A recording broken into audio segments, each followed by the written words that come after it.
So I have my sacrificial coopering jig, which I glued together all the components so that way I'd be able to freely cut it without worrying about setting off the saw stop.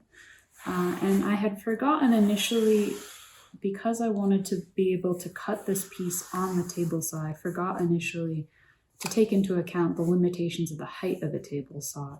So I did end up cutting about 1 inch of thickness off this piece. So it's a little bit flimsy looking, especially at the edge, but I'm hoping it will do, because I really didn't feel like cutting it on the bandsaw and then hand planing the pieces together. And I have 6 components, and I want to cut angles on all 6 components so that they form a closed vase form. So 360 degrees divided by 6 is 60. And so that means I've set my table saw blade to 60 degrees or 30 degrees off of 90.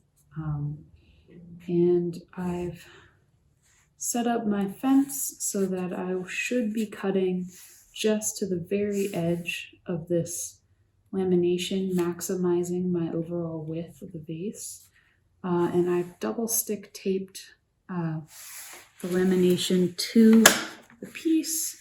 Unfortunately, because there is some spring back, it's not sitting perfectly flush, but it is pretty close.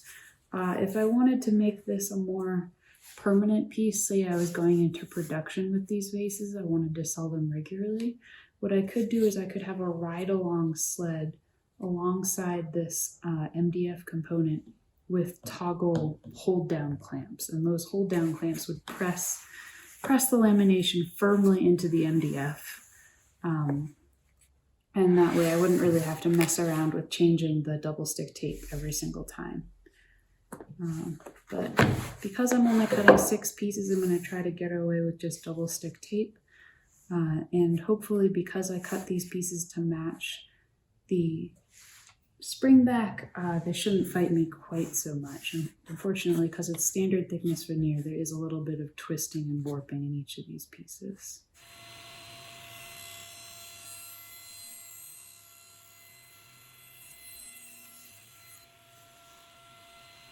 So using my coopering jig, I cut all of my laminations on one edge at 60 degrees. Next, I took my coopering jig, I took the cutoff piece from when I originally first cut one edge at 60 degrees, and I double stick taped it back on. So because both the waist and the keep piece were 60 degrees, it was really easy. I had plenty of surface area to just double stick tape this on.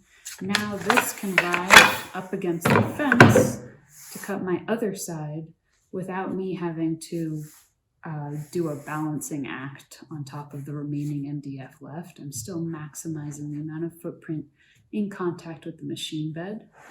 I'm going to be using my narrowest piece to set the next cut, and I can set up little stops on my MDF jig. I was planning on just cutting little pieces of bendy ply and double stick taping them down, and that way my pieces will be equal dimension from both directions, and hopefully the next time you see this, it will be vase shaped.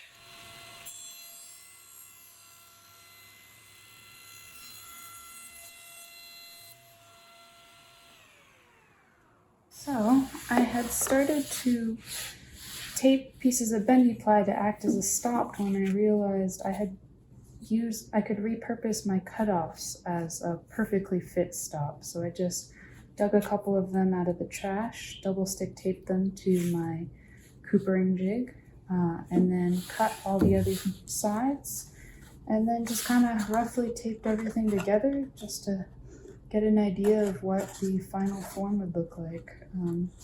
So it was really fun, actually. I could definitely put this on my same form again and cut the two ends on a sled so that they're all even with each other. I can even, if I want to sacrifice this jig. I could even use this on a sled to cut a shallow groove on the inside of the bottom of my vase, and I could capture a small panel so that this actually could act as a vase instead of just a decorative urn type form.